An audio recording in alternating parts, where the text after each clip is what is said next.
आपको तलाक क्यों देना चाहते हैं? थोड़ी छोटी छोटी बातों पे वो कलेशबाजी करते हैं। और मम्मी जी तो है आप ना- चुप रहा करो। नहीं, मैं तो 8 साल से चुप ही, मैं कुछ नहीं बोलती उनको, सास खाना पीना नहीं देती? बिल्कुल भी नहीं। अच्छा, 4 दिन 5 दिन, जबकि पापा ने सब कुछ दिया सामान वगैरह, वो फ्रिज में भी हाथ नहीं लगाने देती। और तो और वो ऐसी है। तो बड़ी डेंजर सास है आपकी है? आप बताओ, मैं तो कुछ नहीं बोलती गुरुजी उन्हें। शादी के कितने साल हुए आपके? 8 साल हो गई, 9वीं लग गई। बच्चे? 2 हैं। 17 साल में शादी हुई थी, मैं 25 साल की। एक ये 2 साल की है, एक 6 साल की उनके पास है। 2 बेटियां हैं? 2 बेटे हैं। और वो ये कहते हैं मुझे बेटा दो। आपके पास बेटियां हैं, वो कह रहे हैं बेटा दो। हाँ, तो सास कहती है ऐसा कि पति? सास कहती है। तो सास अपनी औलाद से कहे ना तुला बेटा, बेटी हो या बेटा हो, इसमें स्त्री का क्या दोष है? गुरुजी मैं क्या बताऊँ, वो तो खुद ही अकेले। ले आना, उनकी बुद्धि भ्रष्ट है, समझाएंगे, ठीक हो जाएंगे तो कृपा है। गुरुजी मेरे बच्चे नहीं है, उसलिए और झगड़ा करने लग जाता है। अच्छा, बच्चे नहीं है, ये मूल प्रॉब्लम ये है। कितने साल हो गए विवाह के? 10 साल हो गया। बाबू हुआ था मगर मर गया। अच्छा, क्यों ऐसा हुआ? डॉक्टर लॉकडाउन में। तो बच्चा हुआ और खत्म हो गया। कितने महीने का जिया, कितना टाइम जिया? आधा घंटा जिया के बाद नहीं। कोई बात नहीं, होगा। अच्छे डॉक्टरों को दिखाओ, क्या दिक्कत जा रही है? गुरुजी डॉक्टर से बहुत जगह बिहार से दिखा के दिल्ली में दिखा लिया, मगर कोई दिक्कत नहीं निकल रहा है। तो होगा, कई बार लेट होता है, किसी का बहुत टाइम लग जाता है। विश्वास रखिए भगवान पे, होगा, हो जाए बहुत अच्छा। पैसा खर्चा होता है ना, उसलिए भी और झगड़ा करने लग जाता है। जो तुमको पास इतना पैसा लगा देते हैं ना, तो हम क्या से क्या कर लेते।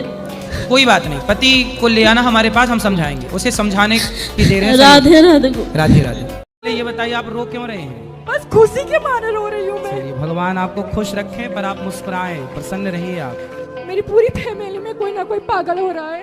पागल कब से हो रहे हैं? मतलब तीसरी पीढ़ी हमारी चल रही है। क्यों पागल हो रहे हैं? वो आज तक किसी को पता नहीं है। कैसे? अभी आप, इसके पहले कौन पागल हुआ? मेरे पापा होते थे। तो पागल होने के बाद कैसी हरकत करते थे, क्या मतलब करते? याद सब रहता था कि ये मेरी बेटी है, मेरे बच्चे, पर खाना खाए तो बहुत खाना खाए, सोए तो 4-4 दिन सोए।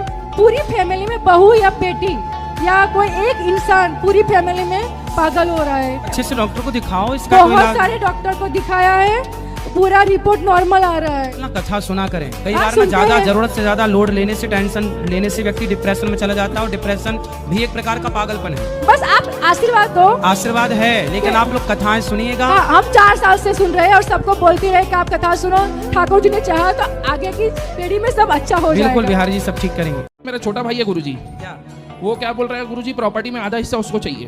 भाई है तो ले गई, क्यों ना? नहीं गुरुजी, मैं बड़ा भाई हूँ तो मेरे को पूरा मिलना चाहिए ना गुरुजी। तुम दुर्योधन हो क्या? तुम दुर्योधन बनना है? नहीं गुरुजी इंसान ही बनना है, लेकिन वो बड़ा बेटे का कुछ तो हक होता है ना गुरुजी। भाई, बाप की संपत्ति पे बच्चों का बराबर हक है। पर यदि गुरुजी मैं बड़ा हूँ, मेरे को कम से कम 80% मिलना चाहिए। उसको 20 दे दूंगा गुरुजी, आप बोलोगे तो। अधर्म करोगे नाश हो जाएगा। गुरुजी धर्म कर रहा हूँ, आप समझाओगे ना, मान जाएगा गुरुजी छोटा भाई। तुम मानो, तुम ज्यादा दो उसको, छोटा है इसलिए। गुरुजी 50 भी देने का मन नहीं है। राम जी ने तो पूरा ही छोड़ दिया था छोटे भाई के लिए, तुम काहे नहीं छोड़ रहे हो? गुरुजी अब आप समझा दिए ना, मैं अपने छोटे भाई को पूरा दे देता हूँ, एक काम करता हूँ। पूरा दोस्त को? तुम्हारा 50% है, मेरा 50%। भाई का भी 50%। ठीक है गुरुजी। 2 भाई हो, ठीक 50-50। ठीक है गुरुजी, आपने मेरी आंखें खोल दिया, मैं उसको 50% दे दूंगा। हाँ, ठीक है, डराते रहते गुरुजी। राधे राधे। मुझे ना शादी के लिए लड़की नहीं मिल रही है। क्या करते हो? मैं रेलवे में हूँ, अम्बाला डिवीजन में। प्राइवेट, सरकारी? नहीं, सरकारी हूँ। तो आपकी नौकरी लगी है फिर भी नहीं मिल रही है? नहीं, यही तो बात है। तो रेलवे वाली देख लो, कोई ढूंढ नहीं, लो। वो रेलवे वाले फिर किसी और से चक्कर लगा लेते हैं ना अंदर ही अंदर। तो तुम्हें बिना चक्कर वाली चाहिए? हाँ बिल्कुल, ब्राह्मण है हम तो, अपने बेकास्ट में चाहिए। कितना कमाते हो? कट कटा के मुझे 65,000 आ जाती है सैलरी। कट कटा के 65,000 मिलते हैं इनको। पत्नी गोरी चाहिए कि सांवली? 50-50। मतलब हाथ सांवले हो, चेहरा गोरा हो। हाथ काले चल जाएंगे, सुन लो भाई। हाँ जी, चेहरा गोरा होना चाहिए। तो चेहरे से ब्याह करोगे? नहीं, वो तो मन से व्यवहार करेंगे ना। तो फिर मन साफ होना चाहिए, चेहरा साफ क्या करोगे? जैसा होगा बढ़िया होगा। थोड़ा मार्केट को भी तो दिखाना, चेहरा सुंदर है लड़की। मतलब अपनी पत्नी दुनिया वालों को दिखाओगे? लगना तो चाहिए ना सुंदर है। गोरी का गाना छोड़ दो, संस्कारी ठीक है। सांवली भी अच्छी हो, सांवली में क्या बुराई तो है? आप बोलते काली ही चलेगी। चलो अब देखो भाई, गोरी भी काली भी 50-50 भी, जो अच्छा लगे। ये लड़का 60,000 रुपया कमाता है, कट कटा के। कट कटा के। कहाँ है पति? पति घर में है। तो वो आपसे बातचीत नहीं करते? बात ये है कि लाभ करके शादी हुई थी, वो हमारा कास्ट अलग है। लव मैरिज से शादी हुई थी? जी। जब आपने प्यार किया, प्यार का लव मैरिज करके शादी की, तो आपको किसी ने रोका था कि नहीं? हमारा दीदी है, हम दोनों की शादी करवाया था दीदी ने। आपकी दीदी ने शादी कराई? जी। आपके माता पिता ने नहीं? नहीं। तो अब दीदी ने कराई और आप हो अब माता पिता के घर में। तो माता पिता कहाँ थे जब आपकी शादी हुई? घर में थी। तो आपकी शादी जब हुई तब आपके माता पिता को पता नहीं लगा? नहीं पता था। तो आपने माँ बाप की चोरी से शादी की? जी।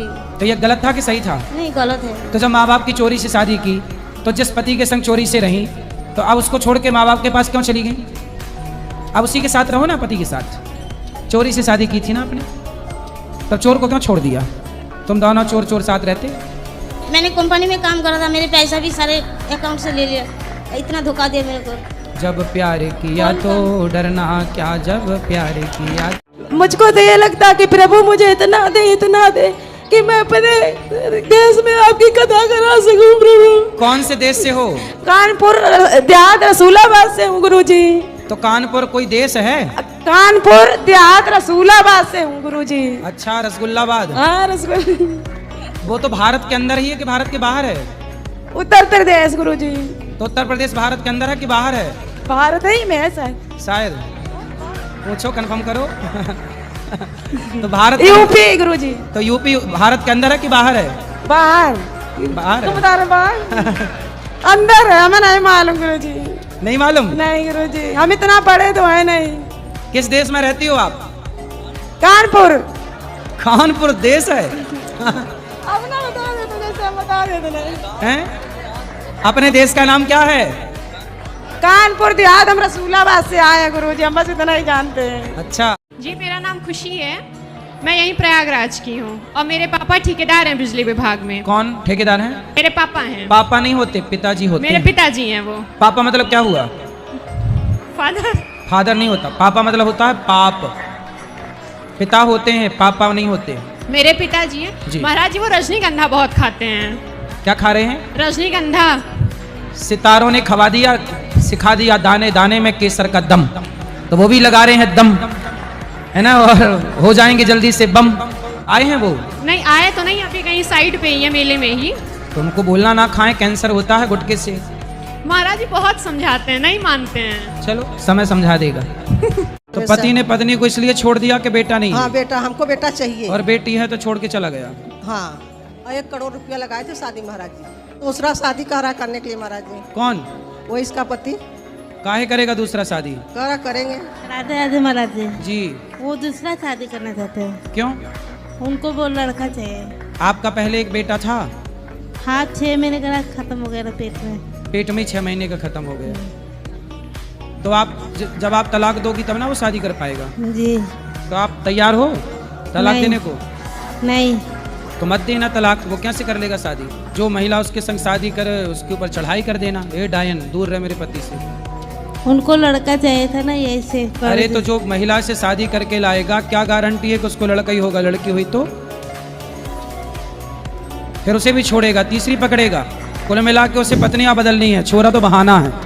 भगवती दुर्गा मैया का पूजन होता है तो उसमें एक विशेष बात शास्त्रों में कही गई है कि वेश्यालय की मिट्टी के द्वारा भगवती की प्रतिमा बनाई जाए जी।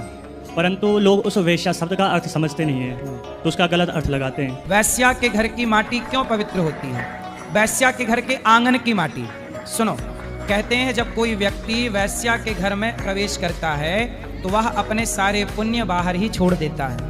तो जो व्यक्ति के पुण्य होते हैं वह वैश्या के आंगन में रह जाते हैं और वह पाप लेकर के उसके कमरे में प्रवेश कर जाता है।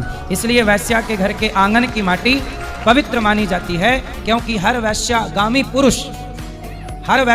पुरुष कोई ना कोई पुण्य तो किया होगा, लेकिन जब वो वैश्या की संगति में जाता है तो उसके सारे पुण्य उसका साथ छोड़ देते हैं। और साथ कहाँ से छोड़ते हैं?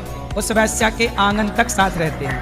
कहते हैं अब तो ये जा ही रहा है, इसलिए उसके आंगन की माटी पवित्र है। मेरे पति मुझको मारते पीटते हैं और 40 साल से मैं ये सब सह रही हूँ। कितने बच्चे हैं? 2 बेटे हैं। तो बच्चे नहीं समझाते अपने पिता को कि माँ को मत मारो? नहीं समझाते। कितनी उम्र हो गई पति की? पति 70 साल के हैं और मैं 60 साल की हूँ। और वो मैं कहती हूँ आप मुझे मारते क्यों हो? तो मैं तो ऐसे ही मारूंगा। तो भी बुढ़ापे में भी मारते हैं? हाँ बहू अच्छी है? बहुत अच्छी हैं। तो बहू के संग रहो। अरे मैं रहूं, हाँ, पर बेटे मेरे बाहर रहते हैं और कई कई करोड़ रुपए उनको दे देते हैं, तो वो मुंह चुप। आपको नहीं देते पैसा? वो हमारे लिए तो 1 रुपया भी नहीं है उनके पास। क्यों? नहीं दूंगा तू खाना जो करती है। तो आपको खाना पीना भी नहीं देते? ऐसे रोटी सब्जी दिया और लोग लगा दिया। आपने प्यार के बल पर जीता नहीं, अपने पति को बस में नहीं कर लिया? जिसके पास पैसा है ना गुरुजी, उसके पास दुनिया है, पर मुझे पैसा नहीं चाहिए। मैं लात मारी आई। चलो आप भजन करो भगवान। आपका ये गुस्सा चिड़चिड़ापन इसलिए है कि आप अपनी जिंदगी से संतुष्ट नहीं है। इसलिए जितना मालिक ने दिया है, बहुत दिया है। आप बताओ, आप भूखे सोते हो कि खा पी के सोते हो? खा पी के सोते थे। मतलब कोई दिन ऐसा तो नहीं आता कि भूखा सोना पड़े? नहीं गुरु। तो ईश्वर ने ये दिन नहीं दिया ना कि भूखा सोना पड़े। पर इस देश में बहुत लोग ऐसे हैं जो बेचारे चाह के भी कुछ नहीं खा सकते और भूखा सोने के लिए मजबूर हैं। आप कितने सुखी हैं ना उनसे? जी गुरु। इसलिए क्रोध किस बात का है, किस बात का चिड़चिड़ापन है? यदि आप चिड़चिड़ापन है मतलब आप ईश्वर के दिए से संतुष्ट नहीं हैं। जितना दिया है उस हाल में ईश्वर का धन्यवाद दो और हर हाल में प्रसन्न रहिए। परमात्मा को याद करिए और पत्नी, माँ, बहन, बेटी इनके साथ अच्छा व्यवहार करिए। ये लोग खुश रहेंगे तो अपने आप धन बढ़ जाएगा। अंधे नहीं हो आप, लंगड़े नहीं हो आप, बहरे नहीं हो आप, मतलब आप दुनिया में सबसे अमीर हैं। जिसके पास स्वस्थ शरीर है ना साहब, वो अमीर है। वरना बीमार शरीर पाके तुम क्या करोगे? पैसों का सारा पैसा उसे स्वस्थ करने में खर्च कर दोगे। इसलिए निरोगी काया सबसे बड़ा धन है और वो ईश्वर ने आपको दिया है।